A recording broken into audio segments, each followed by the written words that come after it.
Myanmar's anti-coup protests turned deadly. Soldiers open fire on peaceful demonstrators who remain undeterred. Neither side is backing down. So, can anything break the stalemate? This is Inside Story.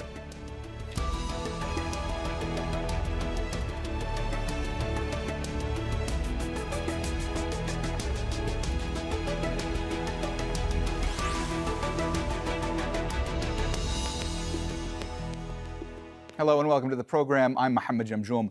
A month of protests against Myanmar's military coup shows no signs of letting up. Peaceful demonstrations are growing larger in many towns and cities. The army is firing live rounds to disperse them.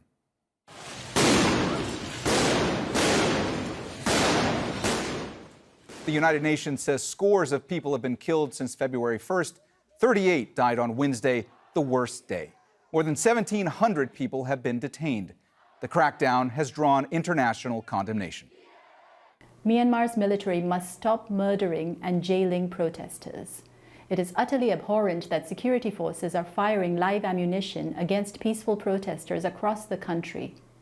We're also appalled at the documented attacks against emergency medical staff and ambulances that are attempting to provide care to those who have been injured.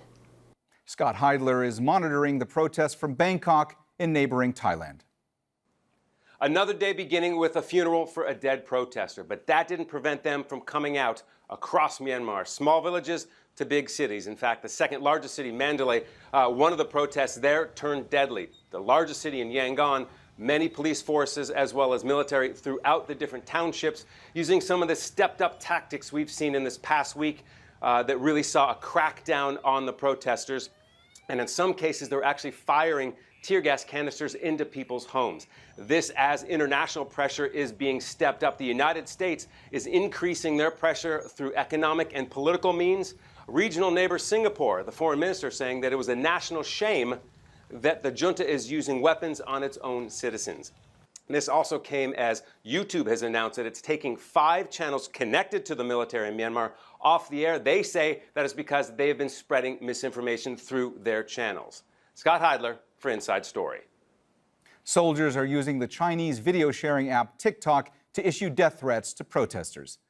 Digital rights group Myanmar ICT for Development found more than 800 such posts over the past month.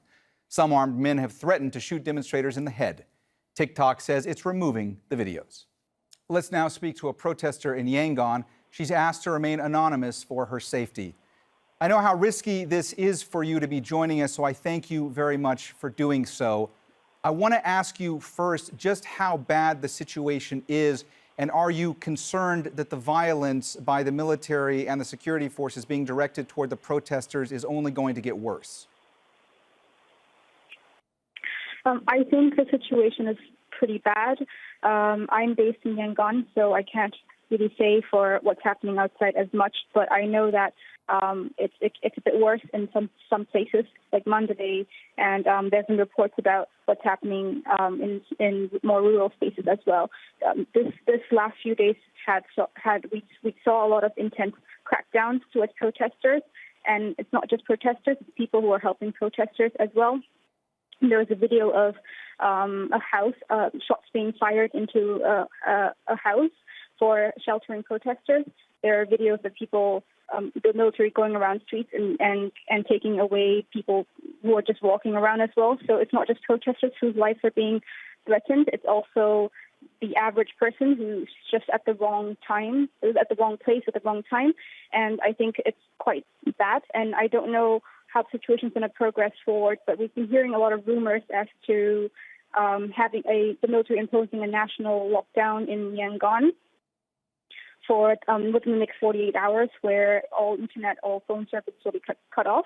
This is a rumor, but I've been hearing this from a lot of people a lot of channels and people that I've been following, and we have a lot of rumors going on as well. So there's a lot of psychological warfare going on in right now. And this morning there were also I personally heard some military jets flying across, but people have posted some sightings of these jets as well. And again, there are rumors that there could be bombs, and we could get bombed anytime. But obviously, we wake up to news violence and deaths every morning, and we wake up to such rumors every morning, so we don't know what's true, what's going to happen. It's very hard to predict what's going to go moving on forward. While the crackdown is getting worse, we're also seeing more and more people take to the streets, and we're seeing the civil disobedience movement growing. Do you think that in some sense the fear barrier has been broken and that people are going to continue to come out into the streets and protest and participate in the civil disobedience movement, even if they are threatened with more violence? I definitely think the fear barrier has been broken for a lot of us. For example, this morning, people were talking about the bomb and they were laughing and they were walking around. We're all scared, but we're still moving on with our lives. And again, so I went out this morning and on the same road where there's a large protest, people a few feet down the street were having tea or selling things. They were still moving on. And it's just that when things get worse, we run. So I think the fear barrier has been broken. People are not sitting in their homes. People are doing their own life, even if they're not protesting, because, we're still in a pandemic. We still have suffered a lot of financial loss during the pandemic. So people are still doing their lives. So I think the fear barrier has broken, and I think people are angrier because the people who have been shot are young, and they're 19, 14, and they've been shot brutally. And there also has been reports of funeral homes being raided to hide the bodies. I don't know how much of it is true, but there are lots of reports of this as well. So I think people are definitely more emotional and angrier, and many are willing to take this fight to the end. The specifics of how we're going to fight or how we're going to help out, whether it's through protests or through other means, it's a bit depends on each person and their personal beliefs. But I think a lot of us are willing to see this to the end in whatever ways we can. This is a largely leaderless movement. You have many different people from many sectors of society coming together as part of this movement. Do you have specific demands, and what do you want to see the international community do?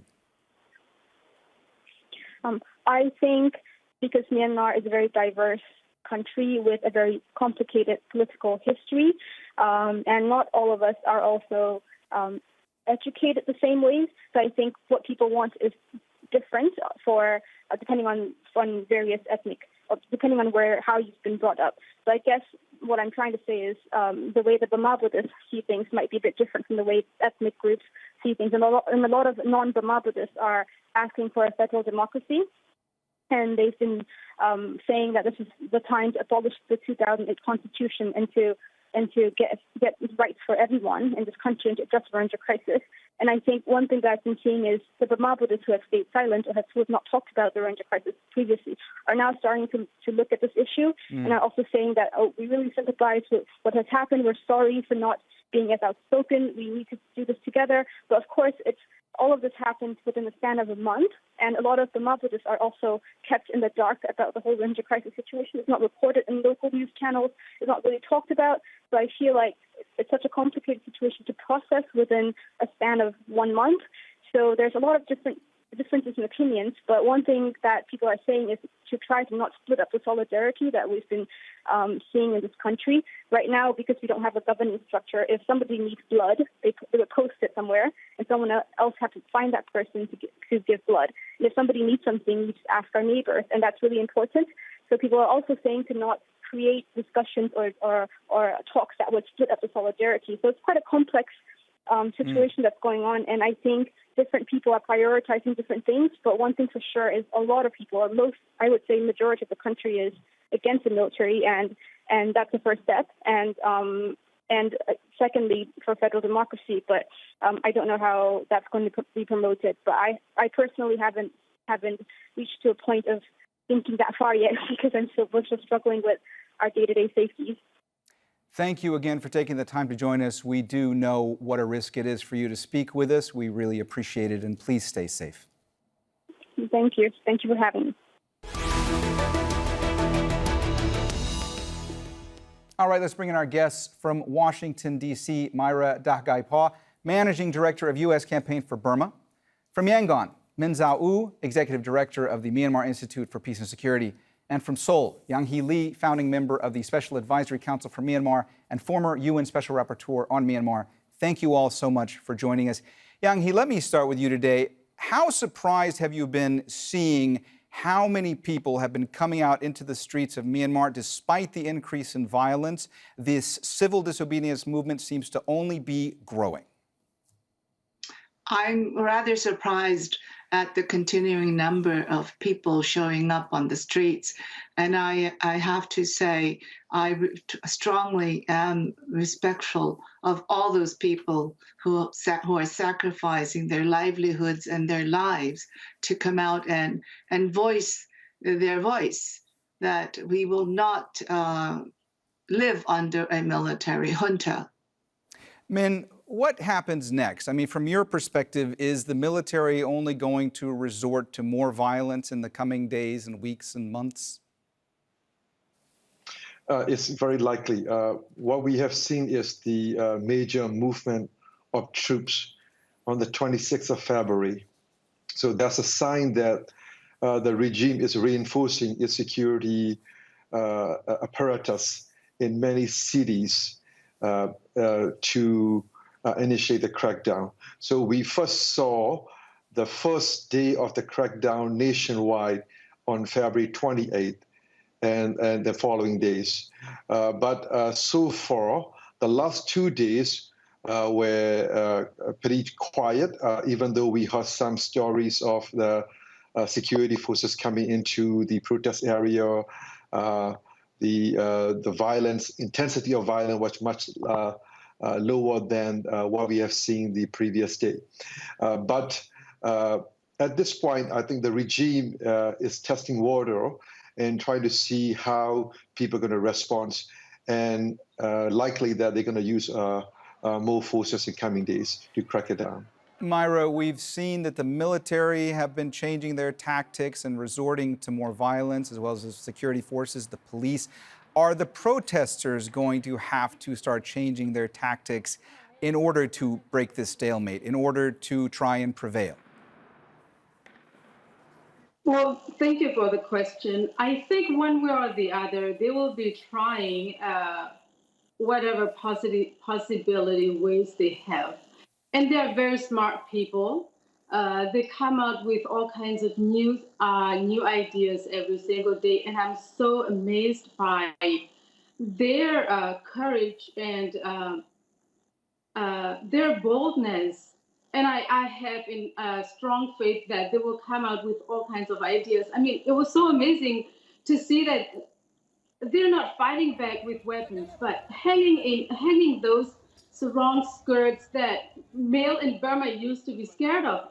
Do we ever think about those?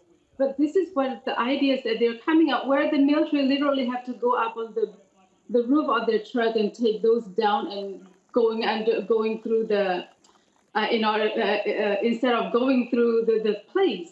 So I'm pretty sure they will have other ways coming in the ways every day, and I'm really looking forward to their new ideas, and I support them from afar, and I only hope and wish that they're safe.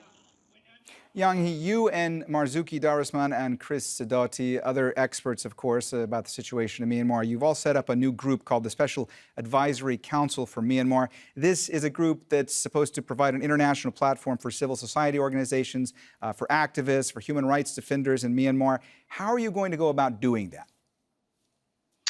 Well, we're going to be inviting the civil society activists and human rights defenders to voice their wishes and to express their views through us. And yesterday, during our first press conference, we had a member from CDM express what they were going through and what their wishes were. And we also had a connection with the protests inside Myanmar.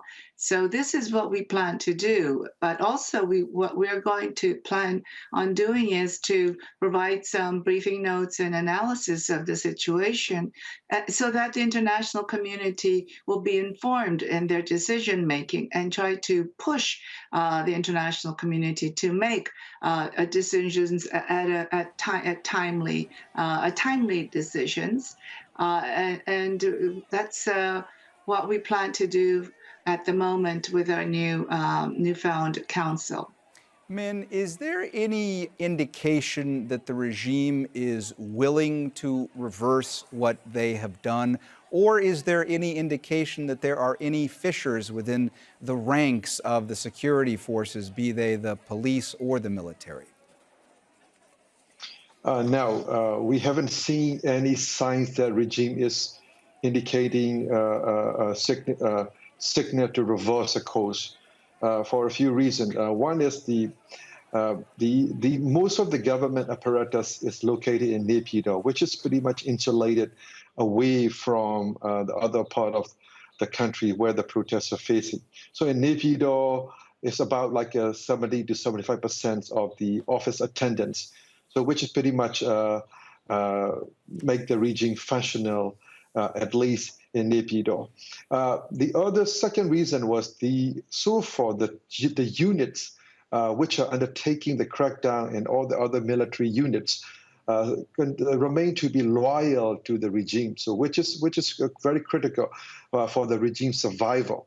And we've seen that there are a lot of in social media, there are a lot of posts, especially TikTok, by the police and the military personnel taunting against the protester and threatening against the protesters. So these are signs that these people tend to be quite aggressive rather than having sympathy toward the protester. So for these two reasons, for the immediate time, we don't see that the regime will change the course for now. Myra, one of the more interesting things that we've seen as a result of the coup and the civil disobedience movement is we've seen alliances forged between groups, especially ethnic minorities that maybe wouldn't normally have these alliances. How is that impacting what's going on, and how will it impact things on the ground going forward? Well, certainly this is a very wake-up call moment for many of our friends and colleagues who may not or who may have never heard of other ethnic minorities and their struggles. And this is a moment where we are coming together as a country, citizens. And I think this is a very positive sign that we can look at it, because we get to learn from each other. And one most important thing is to fight against our one common enemy.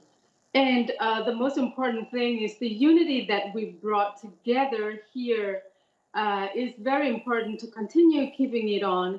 And I do have a strong feeling that from here on, we will only supporting each other. Of course, I'm not naive for saying this, because there will be other ways that will be dividing us, because the Burmese military has been using the divide and rule policy for so long. That is why we don't know what's going on between each other. But I just wanted to remind all of us at this moment that this is the truth, that we have to learn and coexist together if we're talking about the democratic country of Burma and federalism. And this is, I think, the moment where we have to start to work together to support each other from different corners of the country. And it'll only get better, but before then, it's going to be quite a bit of struggle. Yang He, the UN Security Council is set to meet once more about the situation in Myanmar. But, you know, time and again, we have seen the UNSC get together, and because of China and Russia's veto power, no substantive action is taken towards Myanmar and the military there. I want to ask you first if there is any way around that veto power to do something that would impact the situation on the ground. And secondly, how frustrating must it be for you as someone who has raised the alarm for so many years about the atrocities committed by Myanmar's military against people in Myanmar, that still no major action has been taken? Well, it has been frustrating for me during my mandate. And today, I hope the Security Council will do a better job than it's done in the past. I hope that Russia and China will rise up to the situation and really demonstrate that they can be active participants concerned stakeholders in the international fora. China says that they will not tolerate or they will not accept the instability in their neighboring country. Then China has to show what they can do, because China has the most leverage in dealing with the Tatmadaw. And so I think this is the time where two things must be recognized by the Security Council, that now the behaviors and the actions of the Tatmadaw are of a terrorist group. They're using snipers, tear gases, bombs, and killing people from the back, shooting for the head. We've had 2 deaths by children, 14 and 16, shot in the head. And the second thing the Security Council will have to really recognize is that the fact that the actions I've called for war crimes, crimes against humanity, and genocide in relation to the Rakhine State and Kachin and Shan states. But this time, I'm calling that the Security Council recognize it as crimes against humanity for all the peoples in Myanmar now, and strongly refer this military junta to the ICC once and for all.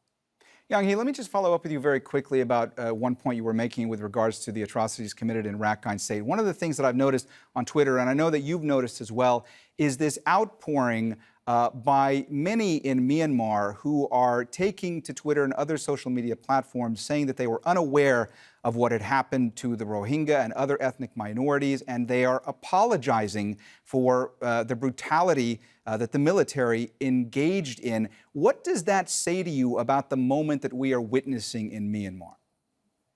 This is a crisis for Myanmar, but I think it can turn into an opportunity where the peoples from different races and religion can come to a unity, harmonize, and live side by side.